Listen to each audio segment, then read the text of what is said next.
બધા લોકોની સૂવાની શૈલી એકબીજાથી તદ્દન અલગ હોય છે. કેટલાક લોકોને જમણી બાજુ સૂવાનું ગમે છે તો કેટલાક લોકો ડાબી બાજુ વધુ સૂવે છે. પરંતુ શું તમે જાણો છો કે તમારી સૂવાની સ્થિતિ તમારા સ્વાસ્થ્યને ઘણી રીતે અસર કરે છે? તો ચાલો આજના વિડીયોમાં જાણીએ કે સૂવાની કઈ સ્થિતિથી સ્વાસ્થ્યમાં સુધારો થાય છે. આયુર્વેદમાં ડાબા પડખે સૂવું એ શ્રેષ્ઠ સ્થિતિ કહેવાય છે. આયુર્વેદ અનુસાર ડાબા પડખે સૂવાથી સ્વાસ્થ્ય સારું રહે છે, કારણ કે આ સ્થિતિમાં સૂવાથી શરીરના અવયવો વધુ સારી રીતે કાર્ય કરે છે. આ વાત તો બધા જાણે જ છે કે હૃદય આપણી ડાબી બાજુ હોય છે અને જ્યારે તમે તે બાજુ સૂઈ જાઓ છો ત્યારે હૃદય પરનું દબાણ ઓછું થાય છે અને હૃદય સ્વસ્થ રહે છે. ડાબા પડખે સૂવાથી પાચન ક્રિયા પણ સુધરે છે.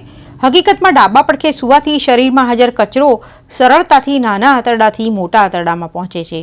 તે પછી શરીરમાંથી કચરો સરળતાથી બહાર નીકળી જાય છે અને વ્યક્તિને પેટ સંબંધિત સમસ્યાઓ થવાની શક્યતા ઓછી રહે છે. આરોગ્ય નિષ્ણાતોના મતે સગર્ભા સ્ત્રીઓએ શક્ય તેટલું ડાબા પડખે સૂવું જોઈએ. હકીકતમાં ગર્ભાવસ્થા દરમિયાન ડાબા પડખે સૂવાથી સ્ત્રીઓની કમર પર દબાણ ઓછું થાય છે અને ગર્ભાશય અને ગર્ભમાં યોગ્ય રક્ત પ્રવાહ પણ સુનિશ્ચિત થાય છે. ડાબા પડખે સૂવાથી બધા પોષક તત્વો પ્લેસેન્ટામાં સરળતાથી પહોંચે છે. તમને જાણીને કદાચ નવાઈ લાગશે કે ડાબા પડખે સૂવાથી નસકોરાની સમસ્યા ઘણી ઓછી થાય છે. હકીકતમાં ડાબી બાજુ સૂવાથી જીભ અને ગળું તટસ્થ સ્થિતિમાં રહે છે, જેના કારણે સૂતી વખતે શ્વાસ લેવામાં કોઈ સમસ્યા થતી નથી. આ ઉપરાંત ડાબા પડખે સૂવાથી ગરદન અને પીઠના દુખાવામાં રાહત મળે છે. કિડની અને લીવર વધુ સારી રીતે કાર્ય કરે છે. ગેસ અને હાર્ટબર્નની સમસ્યા નથી થતી અને અલ્ઝાઇમરનું જોખમ પણ ઓછું થાય છે.